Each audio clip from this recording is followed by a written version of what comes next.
kulanti wanaagsan oo wacan meel kasta oo naga daawanaysaan kuna soo dhawaada waraysigan aadka u kooban oo aanu ku waraysanayno fanaanka caanka ee Maxamed BK oo garabkayga fadhiya waraysigan ayaa wuxuu daaran yahay hadalkii hameen hore uu Maxamed ka yiri meel uu xaflad ku dhiganayay oo dad fara badan oo Soomaaliya siyaabo kale oo fasileen qaarna ay aad uga caroodeen taasoo sababtay habaar iyo eedayn iyo colaad iyo dadkii Soomaaliyeed ee bulshada ahayd in la iska hor keeno waxaan weydiinayaa Maxamed marka hore maxaa ku kalifay waxa inuu yiraahdo fanka iyo siyaasadda in la isdhex geliyo ma khasaba iyo waxa u qorshaysan mustaqbalka dhow iyo kan fog baa jiray Maxamed soo dhaw TV Universal marka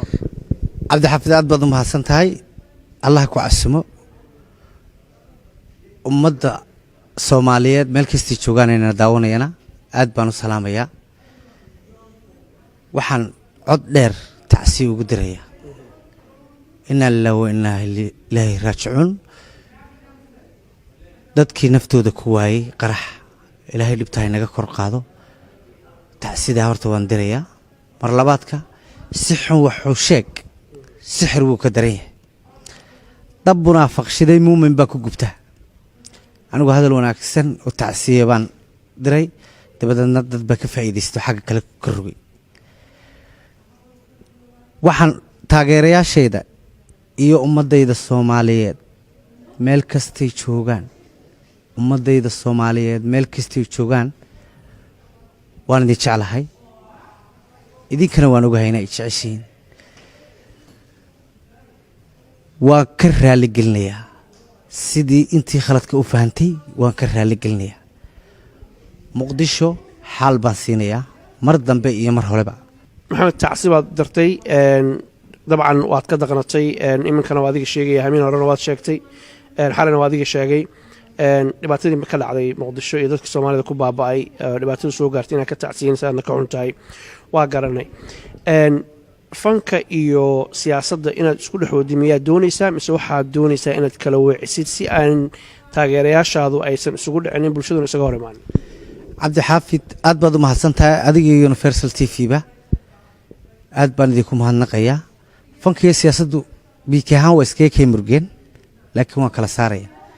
anigu fanaan Soomaaliyeed baan ahay muraayada gariina sitay waan iska saaraya fanaan Soomaaliyeed baan ahay meel walbana waan tagayaa socdaalkayga Yurub markaan dhameeyo UK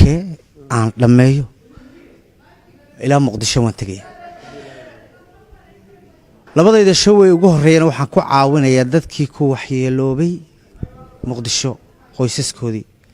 inna lillahi wa inna ilayhi raaji'uun ilaahay ha u naxariisto anigu Soomaali waan jeclahay ma nacbi si xun wuxuu sheeg sixir wuu ka daran yahay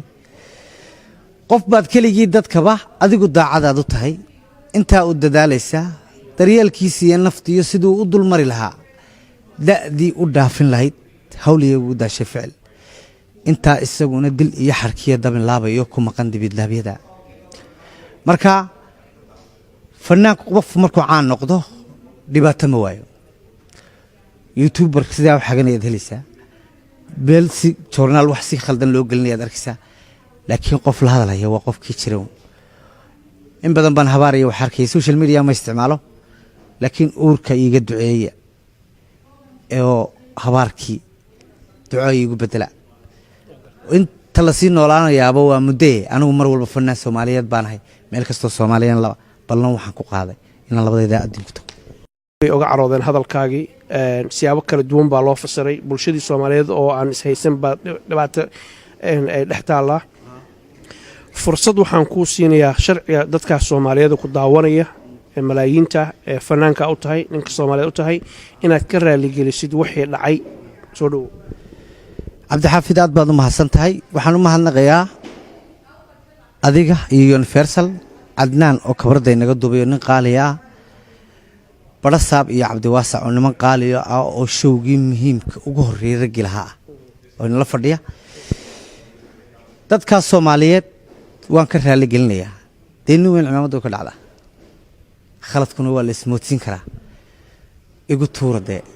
markii hore cimaamada waa igu tuurteene igu tuura anigu siyaasad dambena kuma jiro ballan waxaan idinku qaadayaa meel kastoo Soomaali joogto inaan idinku imaado waan idinka raali gelinayaa I love Muqdisho xalna waan siinaya intaas ayaanu kusoo gabagabaynaynaa haddii ilaahay yidhaahdo waraysigan aadka u kooban ummadda soomaaliyeed qof aan khaldamin ma jiro maxamed waa maqlaysaan raalli kama ihi buu yidhi wixii dhacay waa ka xumahay ilaahay baan khaldaminin shicibkaas soomaaliyeed ee walaalaha isdugsanaya colaad iyo dhibaato yaan la dhex dhigin yaana laga faa'iidaysanna xumaan loo fasirin qof aan khaldaminin adduunka ma jiro walaalka hadduu raalli ku yidhaahdo madaxaa la saartaa aad baa u mahadsantihiin maxamed aad baad noo mahadsantahay